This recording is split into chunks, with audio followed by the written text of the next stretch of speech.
남자 하나 잘못 만나면 이렇게나 인생이 돌아간다는 걸 뼈저리게 깨달은 30대 여자입니다. 좋은 남자는 대체 어떻게 판별할 수 있는 걸까요? 그 인간도 처음에는 분명 다정하고 스윗한 일명 사랑꾼이었는데 말이죠. 그 사람과 평생을 약속하고 나서는 인생의 주인공이 된 것만 같았어요. 적어도 배신으로 가슴이 찢어질 일은 없을 거라 확신할 만큼 남편을 믿었습니다. 돈도 나름대로 잘 벌고 얼굴도 그만하면 봐줄만 하고 키도 평균 정도? 딱 봤을 때 호감형인 남자였어요. 사실 주변에서 남자 믿지 말라고 남편들 죄다 다른 여자 만난다, 불륜을 저지른다 이딴 말 전부 남의 일인 줄로만 알았지 제 일이 될 거라고는 상상도 하지 못했어요. 결혼하고 별탈 없이 잘 지내는 줄 알았던 과거의 제 모습이 참 한스럽네요. 어느 날 남편이 저에게 불쑥 이런 말을 하더라고요. 나 내일부터 당직이야. 당직? 그런 건 없었잖아. 이제부터 생겼어. 그럼 언제 오는데? 안 오지. 양말이랑 속옷 좀 챙겨주라. 와이셔츠도 새 걸로 하나 챙겨주고. 날밤을 샌다고? 당직실이 있어. 거기서 쪽잠 자면서 버티는 거지. 당직을 핑계로 남편의 외박이 잦아졌을 때도 그런가 보다 하고 넘겼어요. 회사 시스템이 그런 걸 어쩌겠어요. 그런데 그 횟수가 점점 늘어나면서 이상함을 느끼기 시작했어요. 직장에 동료가 몇인데 왜 당신만 당직을 서는 것 같냐고, 그 순서가 왜 이렇게 빨리 돌아오냐고 물어보면 다 똑같이 당직 선다니까 하며 대충 얼버무리고 말더라고요. 심지어 그 사이 시어머니가 불쑥불쑥 저희 집에 찾아오시는 바람에 남편을 의심할 틈도 없었습니다. 시어머니는 늘 제가 부족하고 한참 모자라다고 생각하는 전형적인 아들 바보셨죠. 아무튼 시어머니가 제 혼을 빼놓는 바람에 남편의 외도를 깊게 파헤칠 에너지가 생기지 않았네요. 그러다가 어느 날 문득 남편이 당직을 하던 날 밥은 먹었을까 하는 생각이 들더라고요. 늘 대충 라면으로 때운다는 남편이 안쓰러워 그날은 남편이 좋아하는 유부초밥을 해가지고 도시락을 싸들고 찾아갔습니다. 솔직히 밥 굶을까봐 찾아간 것도 있지만 진짜 당직실에 있나 없나 확인을 하고 싶었어요. 직장에 찾아가 전화를 걸었더니 바로 받더라고요. 여보, 왜? 밥은 먹었어? 먹긴 뭘 먹어. 바빠서 대충 간식으로 때웠지. 그럴 줄 알고 내가 도시락 싸왔지. 내려와, 바로 앞이야. 어디 앞이라고? 당신 있는 곳 바로 앞이라니까? 말도 없이 오고 그래. 나 지금 못 나가. 잠깐 못 나와? 당직이라니까? 아무리 당직이어도 화장실은 갈 거 아니야. 살짝 나와서 이것만 받아가면 안 돼? 그게 안 된다니까? 진짜 안 돼? 미리 말이라도 해주고 왔으면 나갈 여유가 생겼을 텐데 갑자기 이렇게 찾아오니까 나도 난처하잖아. 지금은 곤란해.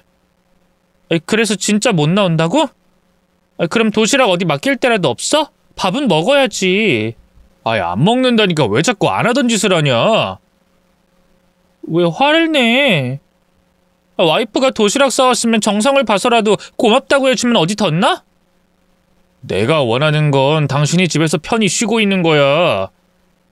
난 알아서 잘 챙겨 먹으니까 갑작스럽게 찾아오지 말라고. 아무튼 지금은 못 나가니까 집에 먼저 가 있어. 그렇게 남편은 매몰차게 전화를 끊더라고요. 진짜로 그날 나오지도 않았어요.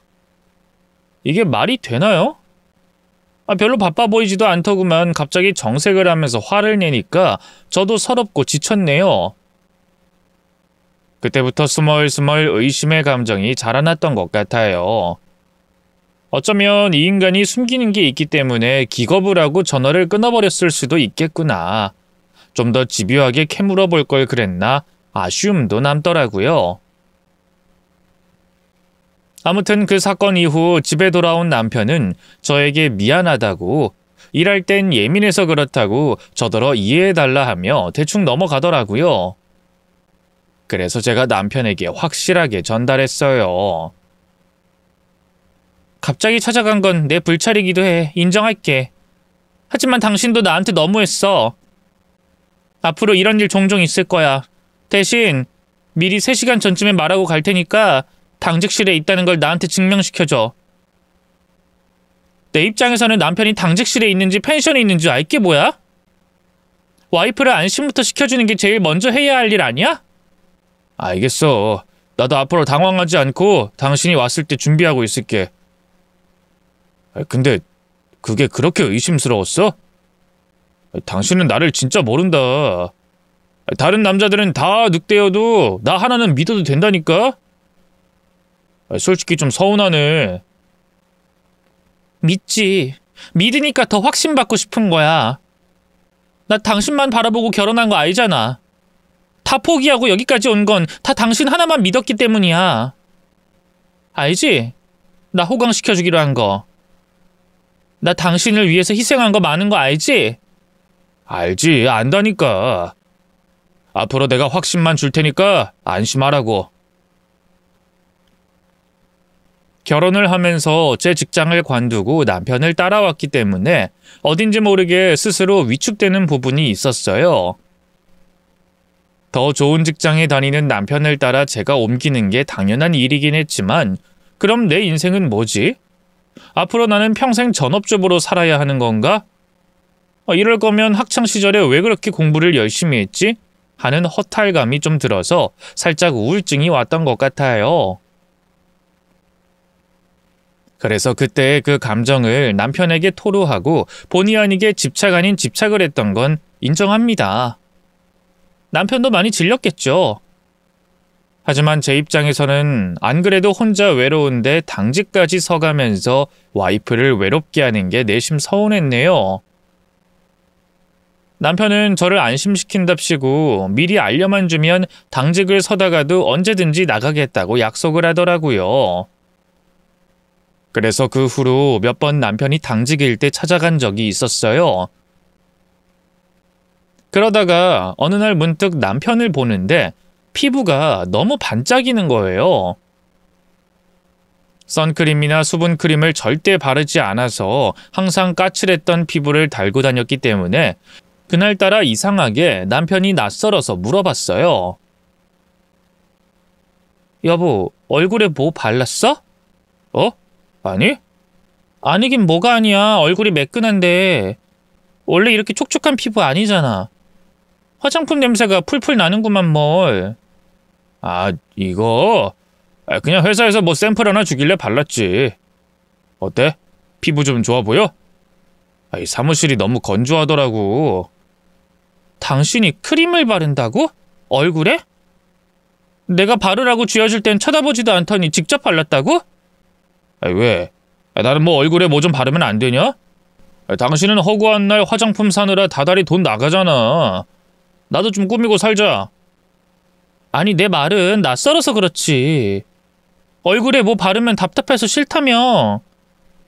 요새 동료들 보면 남자들도 다 선크림 바르고 피부과도 다니더라. 이참에 나도 관리나 좀 해볼까 하고. 왜? 세장가라도 가려고? 뭔 소리야, 갑자기 뜬금없이. 누구한테 잘 보이려고 갑자기 늦바람이 들었대? 누구긴 누구야. 당신한테 잘 보이려고 이러는 거지. 부부 사이에도 그 적당한 긴장감, 그런 게 필요하다고. 내가 매일 집에서 퍼질러 있어봐. 긴장감이 생기겠어? 난 긴장감보단 안정감이 좋아. 그게 나를 더 설레게 한다고. 여보, 소가 말이야. 얼마나 신기한 동물인 줄 알아? 풀을 먹고 자라는 건 똑같은데 환경에 따라서 건강이 달라진다니까. 우리 애 가둬놓고 못 움직이게 막는 소랑 초원에서 맘껏 풀 뜯어먹고 사는 소, 둘 중에 어떤 소가 더 건강하겠어? 사람도 똑같아. 어느 정도는 느슨하게 풀어둬야 더 관계가 건강해지는 거라고. 난 솔직히 당신을 100% 믿기 때문에 연락이 안 돼도 믿고 기다릴 수 있어. 그게 난 진짜 사랑이라고 생각해. 지금 생각해보면 헛소리였지만 그때는 하도 진지하게 말을 해서 제가 남편을 너무 쥐잡듯이 잡고 있는 건 아닌지 반성을 하게 되더라고요. 아무튼 남편은 어느 순간 서서히 변하기 시작했습니다. 그때는 바로바로 깨닫지 못했지만 어느 순간 보면 확 달라져 있는 낯선 모습을 느낄 수 있었어요. 남편을 믿어야 한다는 걸 스스로 세뇌시키면서 살던 어느 날 남편의 불륜 증거를 하나 발견하게 됐습니다. 남편의 옷을 빨래하다가 주머니에서 영수증 하나를 발견했어요. 무슨 칼국수 집이었는데 굉장히 멀리 있는 곳이더라고요. 그런데 그 시간이 수상했어요. 남편은 그날 분명 저한테 당직이라고 했습니다. 일을 하고 있어야 할 남편이 저 멀리 칼국수집에 왜 있었던 걸까요? 심지어 칼국수를 2그릇 결제했으니 이건 분명 2명이서 먹었다는 뜻이잖아요. 그때부터 제 머릿속은 혼란스러웠고 심장이 미친 듯이 뛰더라고요. 그리고 그날은 또 공교롭게도 남편의 당직날이었습니다. 이 인간이 나한테 혹시 거짓말을 하나 싶어서 그날 바로 남편의 직장으로 달려갔어요. 전화해서 당장 나오라고, 내가 지금 뭘 본지 아냐고, 칼국수는 누구랑 먹은 거냐고, 지금은 어디길래 왜 이렇게 전화를 안 받냐고 마구 추궁했더니 결국 남편이 잔뜩 지친 모습으로 나오더니 긴 한숨을 쉬더라고요. 남편이 일하는데 꼭 이렇게 방해해야겠냐? 내가 지금 제정신이게 생겼어? 칼국수집 영수증을 발견했는데. 그건 상사분이 갑자기 칼국수 먹고 싶다고 해서 당직 중에 야식 먹고 온 거야. 둘이 먹으면 뭐 당연히 불륜이고 바람이야? 막말로 내가 진짜 딴짓을 하고 돌아다녔으면 그런 결정적인 증거를 내 주머니에 넣어놨겠어? 그리고 그거 하나 때문에 지금 여기까지 찾아온 거야? 당신도 참 징하다, 징해. 날 그렇게 못 믿냐? 지금 일하다가 급하게 나온 거 안 보여? 지금도 상사 눈치 보느라 죽을 맛인데 당신까지 이럴 거야? 됐고, 남편 그렇게 의심할 거면 대체 나랑 왜 사냐? 그냥 혼자 편하게 살지 결혼은 왜 했는데? 이상했어요. 남편이 그곳에 있다는 걸 직접 확인했는데도 속이 시원해지지 않았습니다. 자꾸만 몸에서 신호를 보내는 듯한 이상한 기분을 느꼈네요. 뭐가 날 이렇게 불안하게 만드는 것인지 저조차도 알 수 없어 남편을 의심하고 또 의심하며 몇 번 더 불시에 찾아간 적이 있었습니다. 남편은 그럴 때마다 질린다는 듯한 표정으로 나와서 저에게 투덜대다가 도로 들어가곤 했어요. 그리고 불현듯 깨달은 게 하나 있었어요. 스스로 깨닫고 너무 놀라서 땀까지 뻘뻘 흘려가며 남편의 직장으로 찾아가 또 불러냈습니다. 남편은 이제는 못 참겠다는 듯이 저한테 화를 내더라고요. 이제 그만 좀 불러내라. 나도 지치고 힘들다고! 물어보고 싶은 게 하나 있어서. 뭔데? 바쁘니까 빨리 말해. 우리 이번 주 토요일에 뭐 하기로 했더라? 그냥 당신이 원하는 거 하면 되지 그거 물어보려고 여기까지 왔어? 진짜 몰라? 바빠 죽겠는데 그런 것까지 기억해야 돼? 그날 우리 엄마 생일이잖아. 다 같이 여행 가기로 한 날인데 어제도 얘기 나눴잖아. 그걸 까먹었어? 그랬나? 날짜가 벌써 그렇게 됐어? 내가 하도 정신이 없어서 그걸 잊어버렸네. 당연히 모르겠지. 당신 내 남편 아니잖아. 무슨 소리야? 도련님, 우리 남편 지금 어딨어요? 연기 그만하고 알려줘요. 그렇습니다. 제 남편은 일란성 쌍둥이 형제가 있었어요. 불시에 검문하러 들이닥쳤을 때 남편인 척 연기한 사람은 다름 아닌 도련님이었던 것이었습니다. 묘하게 시원치 않았던 생각이 들었던 건 남편의 말투와는 사뭇 다른 부분과 눈 밑에 미세한 점이 저를 의심하게 만들었어요. 둘이 너무 똑같이 생겨서 결혼 전에 몰래카메라도 몇 번 당해봤고 짓궂은 장난에도 속아 넘어간 적이 있었기 때문에 그때부터 기를 쓰고 둘의 차이점을 알아내려고 노력한 적이 있었어요. 덕분에 눈속임을 제대로 눈치챌 수 있었죠. 도련님은 제 말에 당황하며 아무 말도 하지 못하더니 되도 않는 연기를 이어가더라고요. 그게 무슨 소리야, 여보. 도련님이라니. 형제끼리 참 우애가 좋네요. 남편 대행 역할도 해주고 옷도 똑같이 입어주고 뭘 이렇게까지 열심히 한대요? 뭐 들키면 안 되는 치명적인 비밀이라도 있나 봐요? 둘이 같은 회사 다니는 건 알았지만 신분까지 함께 쓰고 있을 줄은 몰랐네요. 혹시 결혼식 입장할 때는 제 남편이 제 손 잡은 거 맞죠? 나랑 같이 살던 사람은 그 인간 확실한가요? 뭔 헛소리를 하는 거야. 정신 좀 차려. 바쁘니까 나중에 얘기해. 양심 있다면 솔직하게 말해줘요. 속고 있는 내가 불쌍하지도 않아요? 지금 이 자리에서 셋이서 삼자 대면이라도 해볼까요? 설마 내가 내 남편 얼굴도 제대로 못 알아볼까봐? 난동이라도 피우면 제대로 말해주겠어요? 지금 내가 제정신으로 집에 돌아갈 수 있을 거라 생각해요? 그쪽 내 남편 아니잖아. 연기하고 있잖아! 지금 여기서 소리쳐 볼까요? 내 남편 어딨는지 내가 직접 찾아볼까요? 일단 진정하세요. 도련님 맞죠? 내 눈은 못 속여요. 형이 하도 부탁을 해가지고. 미안합니다. 저도 이러고 싶지 않았어요. 내 남편 지금 어디 있는데요? 어디서 뭘 하길래 동생한테 이런 짓을 시키냐고요? 그냥 좀 바쁘다는 것만 알아요. 그 이상은 저도 몰라서 말씀드릴 수가 없습니다. 그냥 좀 이렇게 넘어가 주실 수는 없을까요? 당직이 있었다는 건 사실인가요? 거짓말이죠? 미안합니다. 저도 지금 난처한 상황이에요. 저도 형이 어디서 뭘 하는지 하나도 몰라요. 그냥 저한테 부탁하길래 저도 마지못해 이러고 있었던 겁니다. 아무튼 둘이서 잘 해결했으면 좋겠어요. 저는 이만. 그렇게 도련님은 긴 말하지 못하고 서둘러 도망을 가버리고 말았어요. 이건 무슨 경우인가요? 둘이 무슨 상황극을 이토록 허술하게 하냔 말이에요. 너무 어이가 없고 당황스러워서 바로 남편에게 전화를 걸어봤어요. 한참 신호가 가더니 받지 않아서 다시 전화를 걸었더니 글쎄 전화기가 꺼져 있는 거예요. 아마도 도련님을 통해 상황이 전달이 된 모양이에요. 득달같이 전화기를 꺼놓고 무슨 짓거리를 하고 돌아다니는 건지 도통 알 수가 없었던 저는 집에 돌아가 망부석처럼 남편을 기다렸습니다. 그래도 집에는 들어오겠지.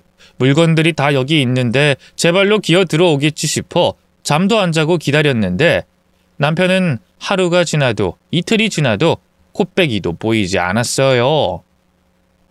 아주 작정하고 잠적을 해버린 거예요. 불길한 생각에 집에 있는 남편 물건을 죄다 뒤져보는데 옷 말고는 귀중품들을 미리 다 빼갔더라고요. 이 사태를 이미 예측하고 준비를 해놨던 걸까요? 대체 제가 알던 남편은 어떤 사람이었을까요? 생각해보니 남편의 지인을 만난 적이 거의 없었고 스치듯이 지나친 게 다였기 때문에 이런 상황이 왔을 때 연락할 수 있는 사람이 단 한 사람도 없었어요. 제가 유일하게 기댈 수 있었던 사람은 바로 제 친구였습니다. 그 친구는 부서는 달랐지만 제 남편과 같은 직장에 다니고 있었기 때문에 뭐라도 알 수 있지 않을까 싶어 전화를 걸어봤어요. 사정을 얘기하고 남편에 대해 물어봤더니 친구가 이렇게 대답하더라고요. 야, 알아보니까 네 남편 퇴사한 지 꽤 됐는데? 퇴사를 했다고? 말도 안 돼. 그럴 리가 없어. 일단 인사팀 정보에는 퇴사 처리한 걸로 나와 있어. 그 인간 갑자기 잠적해버렸어. 나 어쩜 좋아? 일단 직원들 통해서 내가 수소문 좀 해볼게. 너무 상심하지 말고. 부탁 좀 할게. 무리한 부탁인 거 알지만 지금 단서를 잡을 수가 없어서 그래. 그래도 일주일이 지나기 전에는 어떻게든 연락이 되겠지 싶어서 기다렸습니다. 하지만 일주일이 훌쩍 지나도 남편은 깜깜무소식이었어요. 때마침 시어머니도 매일 하시던 연락을 뚝 끊으시길래 뭔가를 알고 계시나 보다 싶어 결국 저는 시댁에 찾아갔습니다. 벨을 눌러도 나오지 않길래 문을 쾅쾅 두드렸더니 시어머니께서 짜증 섞인 목소리로 절 맞이하시더라고요. 아니, 너는 왜 갑자기 찾아오고 그러냐? 어머님, 지금 그 사람 어디 있는지 아시죠? 어딨어요? 뭔 소리야? 내 아들한테 뭔 일 있어? 저한테 거짓말하고 들통나서 잠적해버렸어요. 아직까지 연락이 안 된다고요. 어머님은 아시죠? 그 사람 지금 여기 있는 거 맞죠? 아, 그놈을 왜 여기서 찾니? 네가 남편 간수를 잘했어야지. 전 아무것도 안 하고 당하기만 했다니까요? 저한테 먼저 숨기고 거짓말한 건 그 사람이라고요. 니들 툭하면 싸우는 거 아주 찌긋찌긋해 죽겠다. 아, 니네가 그러고도 부부냐? 그럴 거면 그냥 속 시원하게 이혼하고 따로 살아. 뭐하러 그렇게 구질구질하게 살아? 지금 그게 문제가 아니잖아요. 그 사람이 일방적으로 절 배신하고 잠적했다고요. 어머님, 지금 감싸고 돈다고 해결될 문제가 아니에요. 지금 잘잘못을 따지고 오해를 풀고 사실을 파악하는 게 우선 아닌가요? 지금 저 혼자 바보 됐잖아요. 지금 네 말은 뭐 내가 우리 아들 감싸주고 숨겨주기라도 했다는 소리니? 내가 왜? 막말로 지가 잘못을 했으면 뻔뻔하게 본가에 와서 숨어 있겠어? 아니, 숨더라도 다른 곳에 가서 몸 숨기고 있겠지. 진짜 그 사람 여기 없어요? 아무도 없다니까. 한번 네가 직접 찾아볼래? 그래야 성이 차겠어. 안 그래도 바빠 죽겠구만. 갑자기 찾아와서 무슨 난리야? 넌 위아래도 없니? 너는 꼭 필요할 땐 콧배기도 안 보이더니 쓸모없을 때만 나타나서 귀찮게 굴더라. 쥐들끼리 싸워놓고 시댁 와서 행패는 무슨. 아이, 썩 나가! 둘러보니 시댁집은 조용하더라고요.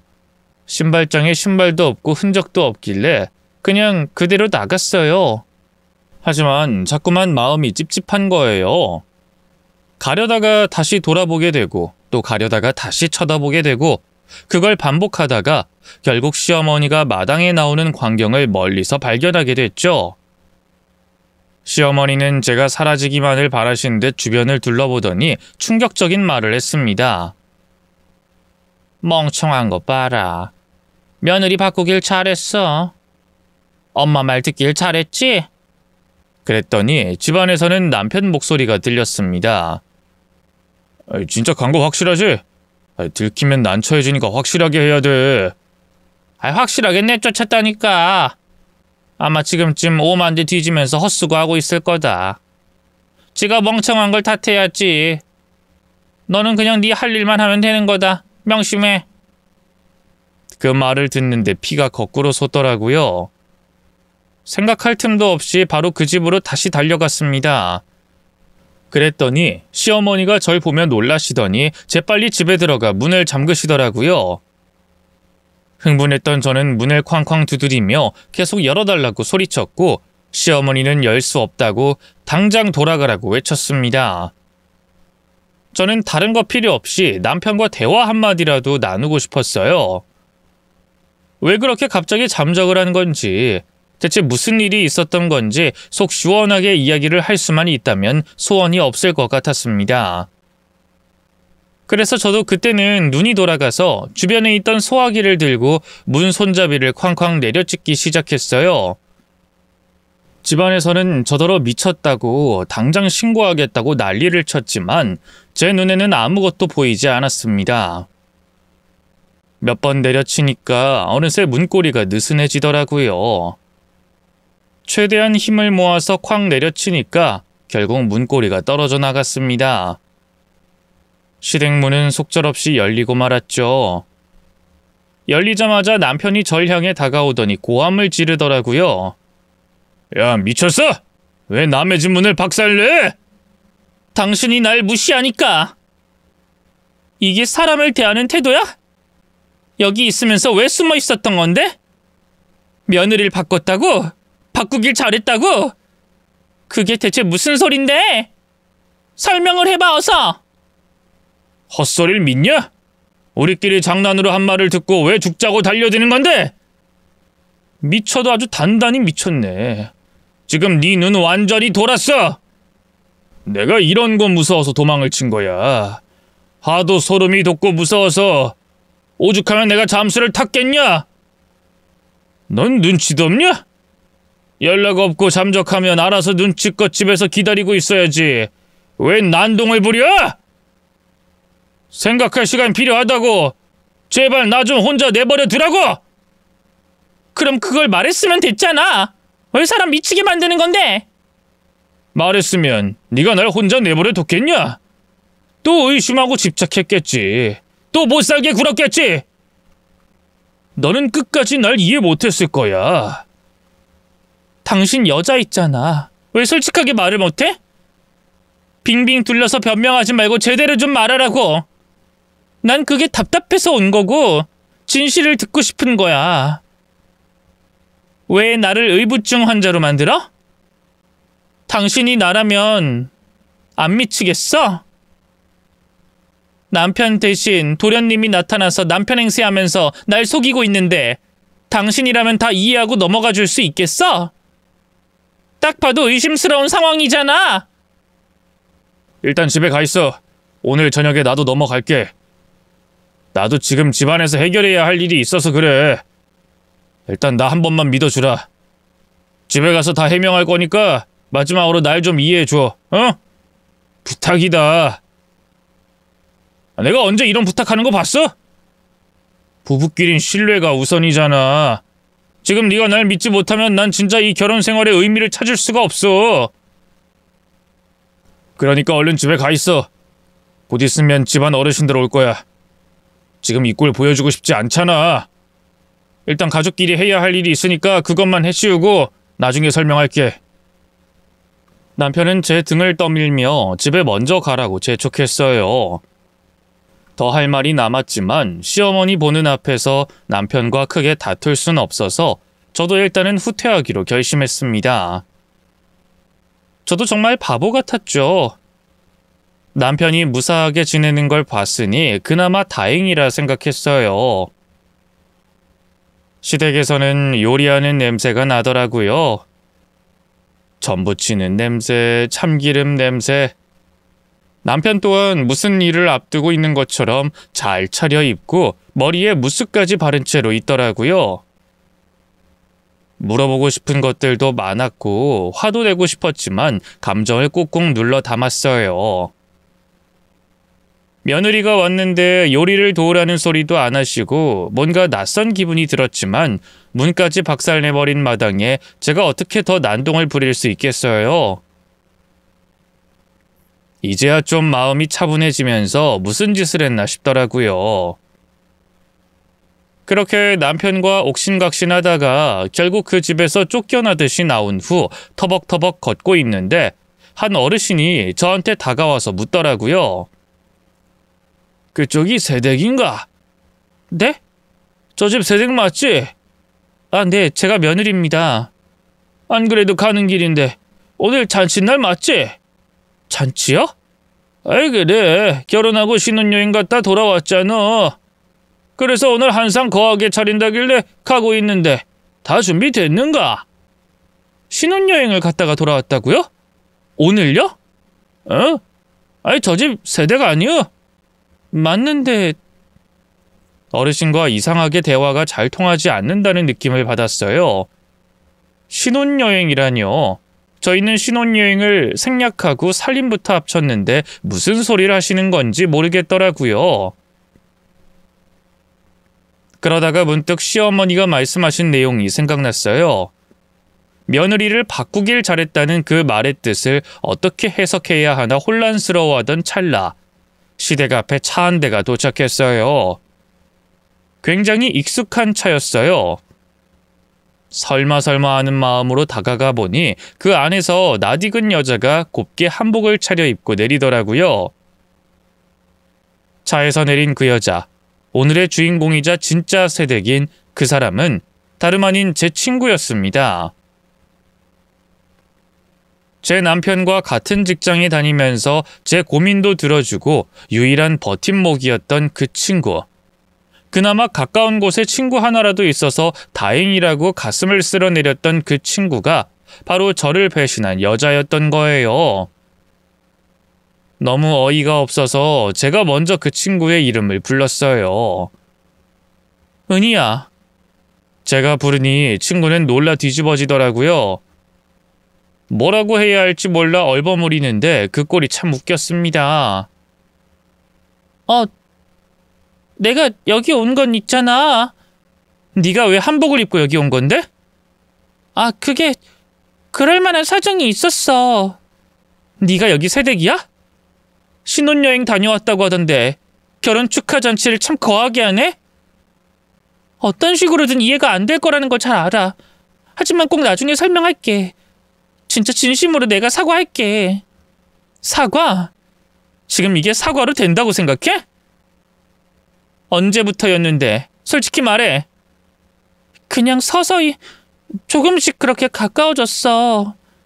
그러다가 너희 집들이 갔을 때 급격히. 왜 여태껏 널 의심하지 못했을까? 의리 넘치고 정 많던 네가 날 배신할 거라는 건 상상도 못했어. 뻔뻔하게 날 위하는 척, 도와주는 척, 온갖 위선은 다 떨어놓고 뒤에서 내 남편이랑 결혼 준비까지 하고 있었단 말이지? 좋니?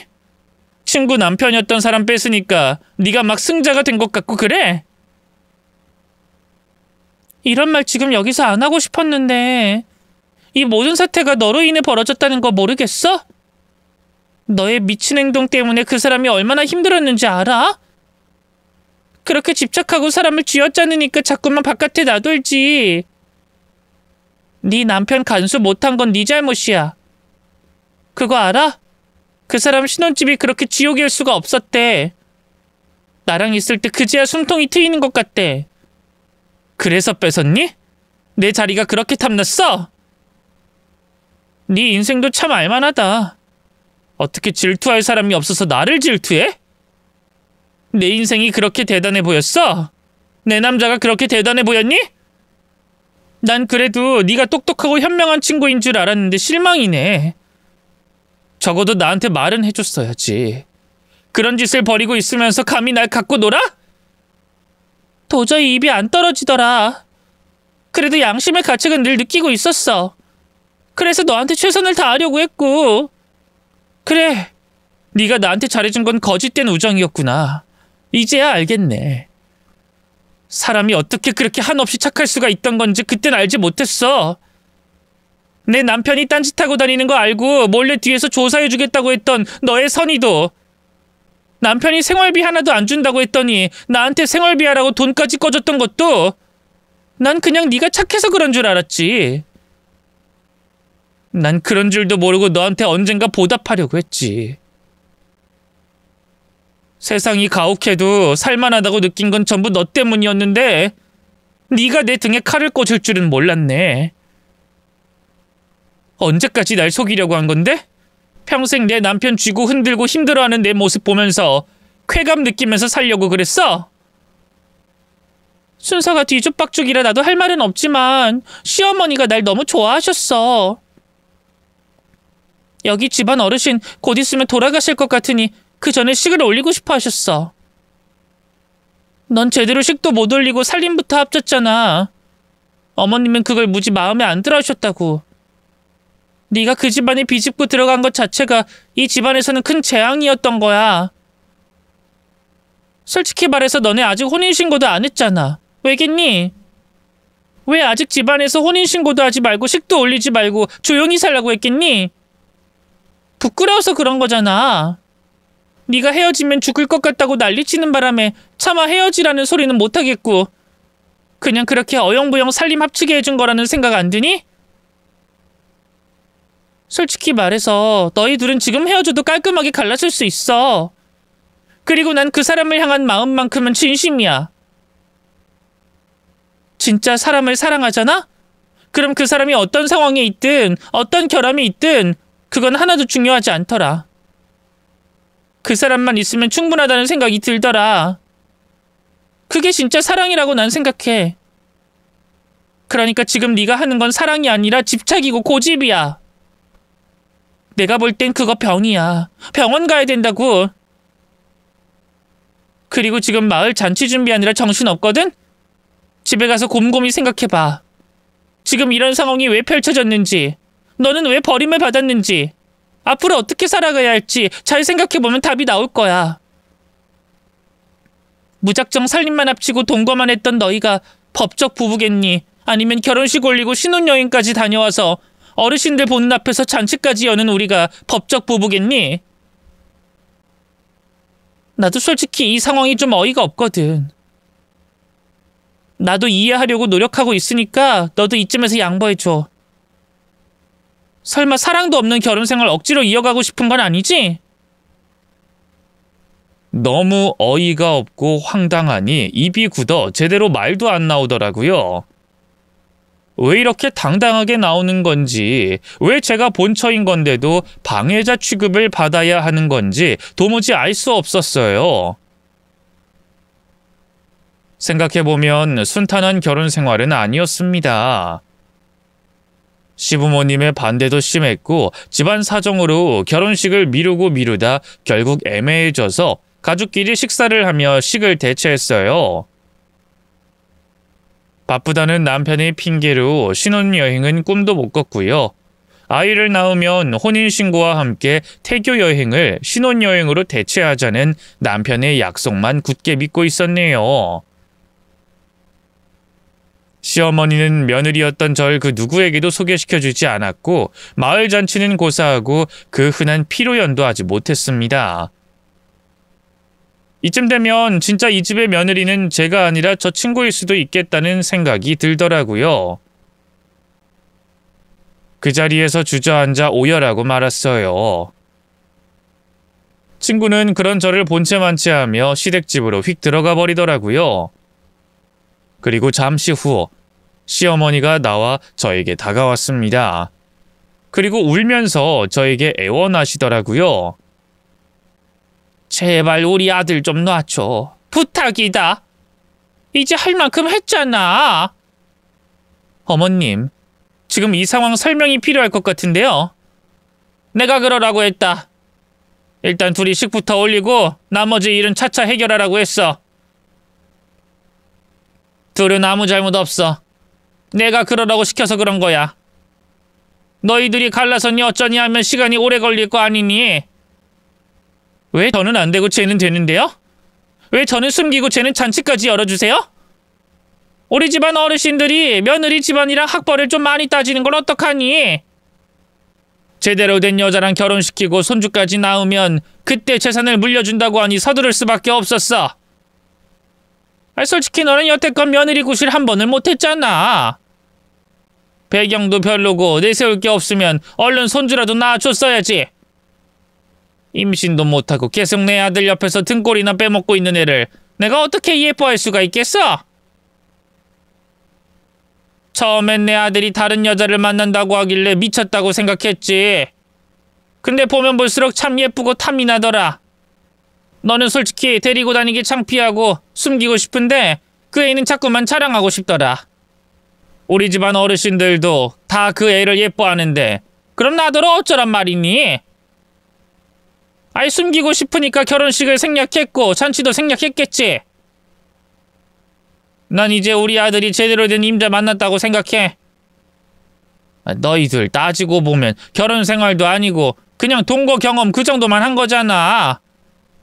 그래서 딱히 이혼이라고 생각하지 않았고 헤어지면 그만이라고 생각했다. 너도 솔직히 잘한 거 하나 없으니까 같이 살던 남자가 다른 여자한테 가면 미련 없이 보내줘야지.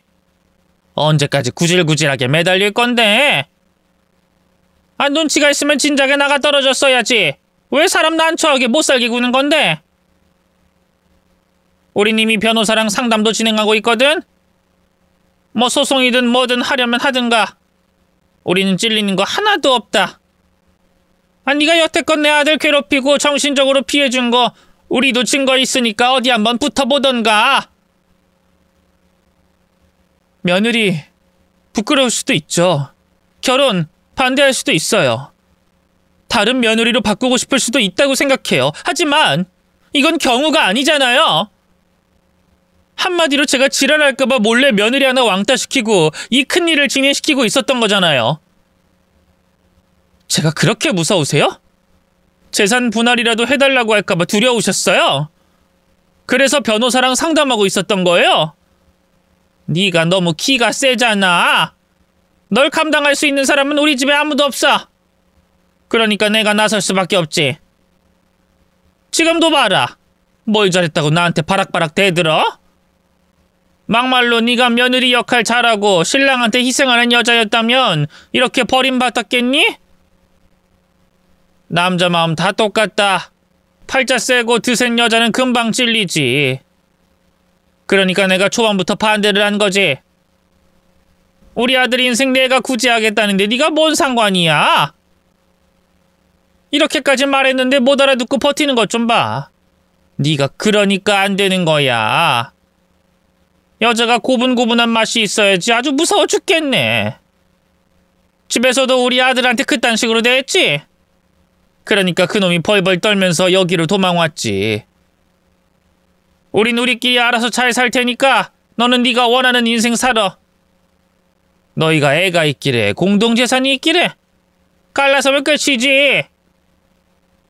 그냥 저를 차단시키기로 마음먹었는지 모두가 절 투명인간처럼 취급하고 있더라고요. 저만 빼고 모두가 즐거운 그 분위기를 도저히 견딜 수 없었던 저는 울면서 집으로 돌아왔습니다. 정말 바보같이 살았어요. 그 사람이 저를 사랑하는 줄 착각한 채로 저희의 미래를 그려가고 있었던 제가 한심스럽더라고요.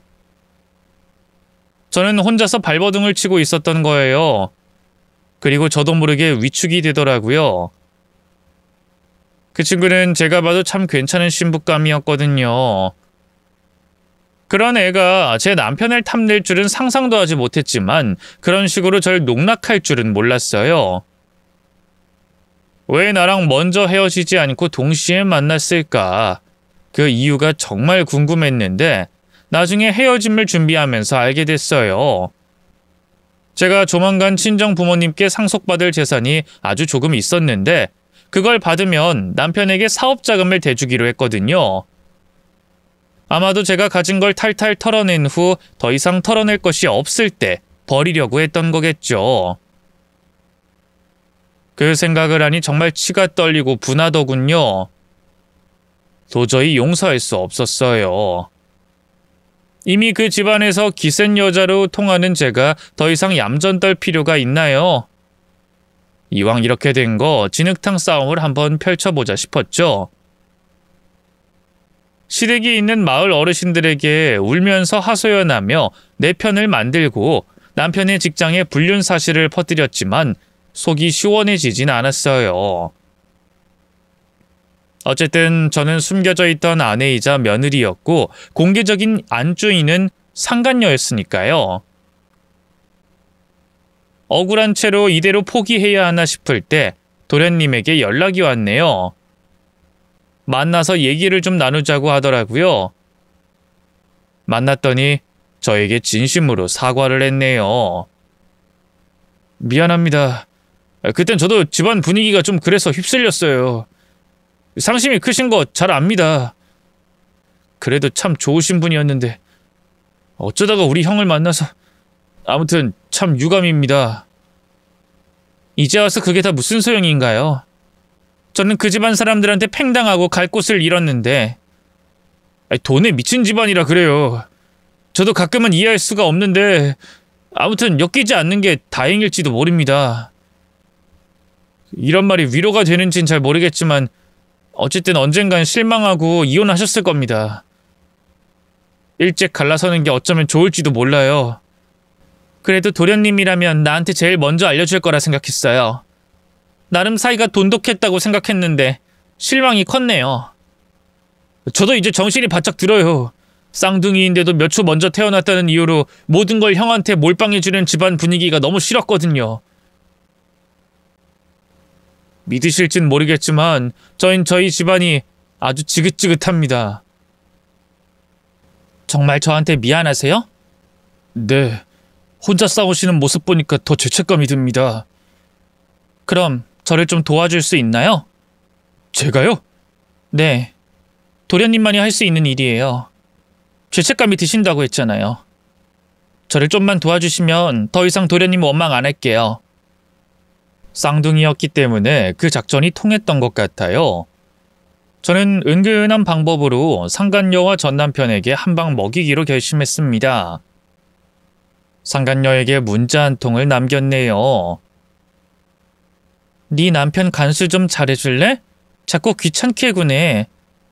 그 한 통에 상간녀는 눈에 불을 켜고 절 찾아왔더라고요. 이제는 저를 상간녀 취급하네요. 너 혹시 나한테 복수하니? 이딴 문자 나한테 보내면 내가 뭐 불안하기라도 할까봐? 너무 추하거든? 그만 좀 해줄래? 그런 의도로 보낸 건 아닌데 그냥 사실만을 전달한 거야. 한 번 바람 피운 놈 두 번은 어렵겠니? 이상하게 헤어지니까 자꾸만 연락이 오네. 그 인간 원래 잡은 물고기에는 밥도 안 주는 아주 치졸한 인간이거든. 나한테 자꾸 할 말이 있다고 하네? 딱 한 번만 만나주면 더 이상 매달리지 않겠대. 그래도 나는 양심이 있으니까 너한테 미리 말해주는 거야. 우리 그래도 한때는 돈독한 친구였잖아. 그놈 말 너무 믿지 말라고. 거짓말하지 마. 그 사람이 너한테 연락을 왜 해? 내가 네 속셈 모를 줄 알아? 정말 우습고 유치하기 짝이 없네. 헛소리 듣기 싫으니까 다신 연락하지 마. 저는 그 애의 속내를 알고 있었어요. 이미 의심의 씨앗이 스멀스멀 올라오고 있겠죠. 저는 다시 한번 상간녀에게 한 방 먹였습니다. 그래, 뭐 거짓말이라고 생각하는 게 맘 편할 수도 있지. 일단 나는 분명 알렸다. 뒤늦게 후회해도 소용없어. 네 인생 네가 알아서 하는 거지. 그리고 저는 그날 이후로 도련님을 이용해서 상간녀를 헷갈리게 만들었어요. 상간녀가 불안한 마음에 제 뒤를 쫓는다는 건 익히 알고 있었거든요. 저는 보란듯이 도련님을 만나 웃으며 이야기도 나누고 이런저런 모습을 보여줬죠. 그리고 의심할 만한 사진들을 찍어 SNS에 올렸어요. 결국 상간녀는 제가 던진 미끼를 확 물어버렸고 지발로 찾아와 저에게 따지더라고요. 야, 너 미쳤어? 내가 왜? 너 내 남편 만나잖아. 보자 보자니까 아주 겁없이 덤비네? 아니, 나 네 남편 만난 적 없는데? 누가 그래? 없긴 왜 없어? 증거가 내 손에 있는데도 발뺌할 거야? 좀 없어 보이네. 내 뒤를 쫓고 있었어? 그리고 그런 의심을 하게 되면 남편한테 먼저 추궁해야 하는 거 아닌가? 왜 여기까지 와서 나를 쥐잡듯이 잡아? 혹시 남편한테 신뢰가 없니? 깊이 대화할 가치도 없는 그런 사이였던 거야? 명심해. 이젠 네가 상간녀야. 내 남편 만나는 순간 네가 벌 받는 거라고. 알아? 난 당당해. 너처럼 부끄러운 짓 안 했으니까. 내가 너 같은 줄 아니? 남의 남편 만나서 웃고 즐기고 사진 찍고 전시한 게 부끄러운 짓이 아니라고? 이게 진짜 단단히 돌았네. 의심이라는 게 원래 그래. 한번 꼬리에 꼬리를 물면 끝을 모르거든. 지금 내가 봤을 때 너는 거기에 너무 사로잡혀 있어. 내가 결혼 생활 해봐서 알잖아? 그놈은 집착을 좀만 보이면 도망가 버려. 그러니까 너도 쿨하게 넘기도록 해. 솔직히 뭐 너도 당당하진 않잖아. 불륜으로 만난 주제 결혼 만나면 네 소유물이 될 줄 알았어? 하, 너도 참 멍청하다. 바보도 이런 바보가 없네. 마지막 경고야. 내 남편 만나지 마. 글쎄 안 만났다니까. 부정하지 말고 내 말 좀 알아들으라고. 너 때문에 내가 지금 미쳐가기 일보 직전이거든? 제발 내 인생 망치지 마. 부탁이야. 이젠 나도 좀 행복할 때 됐잖아. 넌 이미 헤어졌잖아. 미련 없이 보내주겠다며. 그럼 그 약속 좀 지켜. 나 요즘 그 사람 때문에 너무 힘들어. 가뜩이나 의심의 골이 깊어지는데 그 사람은 자꾸만 아니라고 하지. 너는 날 조롱하지. 증거는 너무 확실하지. 대체 나더러 어쩌라는 건데? 그게 다 너 업보 아니겠니? 부부의 일은 부부끼리 해결하도록 해. 얼굴 보고 싶지도 않은 사람이 자꾸만 찾아오니까 나도 좀 불쾌해지려고 하네. 나도 네가 제발 좀 잘 살아줬으면 좋겠다. 그 인간 절대 방생하지 말고 네가 꼭 붙들고 살아. 알았지? 아마 제정신이 아니었을 거예요. 제가 좀 많이 약 올렸거든요. 본인도 똑같이 당해봐야죠. 그래야 제 마음을 조금이라도 이해할 수 있지 않겠어요? 효과는 아주 만족스러웠습니다. 1년도 채 되지 않아 둘의 이별 소식이 들려왔거든요. 진정으로 사랑한다면 상대방을 온전히 믿었어야 했는데 상간녀는 그런 그릇이 되지 못했던 거예요. 이로써 전 남편은 2번 이혼하게 된 돌돌식남이 되고 말았죠. 또 어디 가서 총각 행세하면서 누군가를 만날지도 모르겠지만 글쎄요. 그 인간은 분명 또 다른 자극에 유혹당하고 쉽게 넘어갈 게 뻔해요. 사람은 쉽게 고쳐지지가 않잖아요.